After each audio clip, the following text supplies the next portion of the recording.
RTC బస్సులను అయితే సిద్ధం చేస్తున్నారు. ఉచిత బస్సు ప్రయాణం మహిళలకు ఆగస్టు 15 నుంచి అనే అధికారికంగా ఒక ప్రకటన విడుదల చేసిన నేపథ్యంలో మరి అందుకు సిద్ధం చేస్తున్నారు ఏంటనేది తెలియదు. కానీ పాత బస్సులకు కొత్త కళ తీసుకొస్తున్నారట.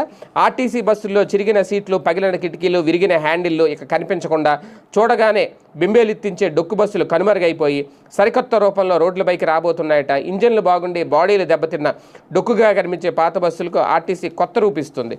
ఒక రకంగా అంటే ఇప్పటికీ మొత్తం 342 సూపర్ లగ్జరీ బస్సులు కొత్త రూపు తీసుకురాబోతున్నారట.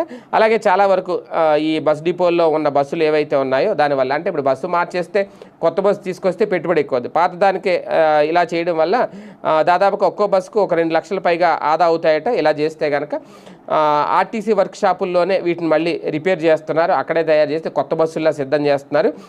ఇంజిన్ బాగున్న వాటికి కొత్త బాడీలు కూడా ఏర్పాటు చేస్తున్నారంట. సీట్లు అన్నీ చిరిగిపోయి ఉంటాయి అవన్నీ. అయితే ఇవి ఒక రకంగా ఇవన్నీ